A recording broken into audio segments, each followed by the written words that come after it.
अस्सलाम वालेकुम दोस्तों, तुसी वेखदे पे हो पाक पत्रकार मैं मेरा दोस्त अहमद फराज। अज माशाल्लाह पहलन वच्छी पहला सुबह सुई रात नूं बड़ी खूबसूरत टोर फेर के तसलियां हुसन रेट की गलबात हो सी।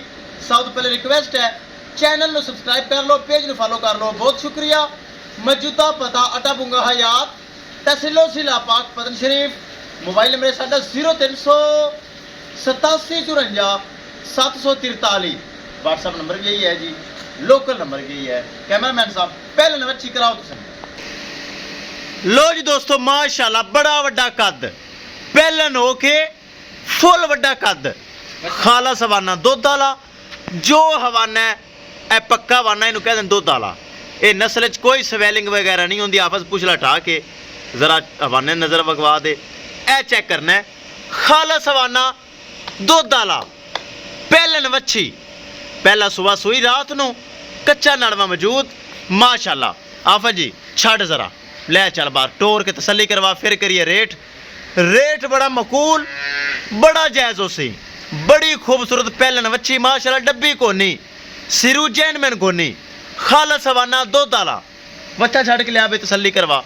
मैं टोर फिर के तसली करवाना डिमांड करांगे। डिमांड बड़ी मकूल बड़ी जायज़ सी माशाल्लाह। फुल वड्डी पहलन हो के कमाल ब्रीड कमाल नस्ल।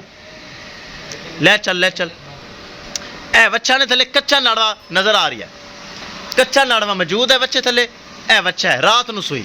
ले चल टोर फिर के तसलियां हुसन रेट की गलबात उसी माशाल्लाह। पहलन बच्ची बड़ी खूबसूरत बड़ा हवाना खालस दुध वाला कच्ची सुई है पहलन।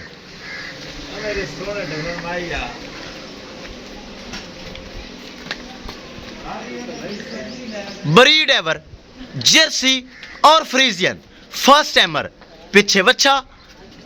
लोकेशन अड्डा बुंगा हयात तहसीलो जिला पाक पतन शरीफ। मोबाइल नंबर साडा 038754 व्हाट्सएप नंबर भी यही है जी, लोकल नंबर भी यही है। करिए दोस्तों डिमांड। डिमांड बड़ी मकूल बड़ी जायज़ 3,85,000 रुपये डिमांड है। फुल वड्डा कद वेल बड़ी नस्ल बड़ी चंगी 3,85,000 रुपये डिमांड है। जिंद जी मजीद 19-20 प्यार मोहब्बत दीद लिहाज खसूसी डिस्काउंट हो जाएगा। किसे भरा दे किसे वीर दे आवे पसंद। ब्रीड एवर चेक करना छोटा छोटा कन मोटी मोटी अख सिरू जैनमैन गोनी 3,85,000 रुपये डिमांड है। चाल फेर बरावा एक चेक कर लैनी चलदी फिरदी 3,85,000 रुपये डिमांड। लोकेशन अड्डा बुंगा हयात तहसीलो जिला पाक पतन शरीफ। मोबाइल नंबर साडा 038754 व्हाट्सएप नंबर भी यही है जी, लोकल नंबर भी यही है। किसी भरा वीर दे पसंद आवे 3,85,000 रुपये डिमांड है। इंशाल्लाह दोस्तों मिलेंगे एक नई वीडियो के नाल। अपने फराज दोस्त ने इजाजत अल्लाह निगहबान।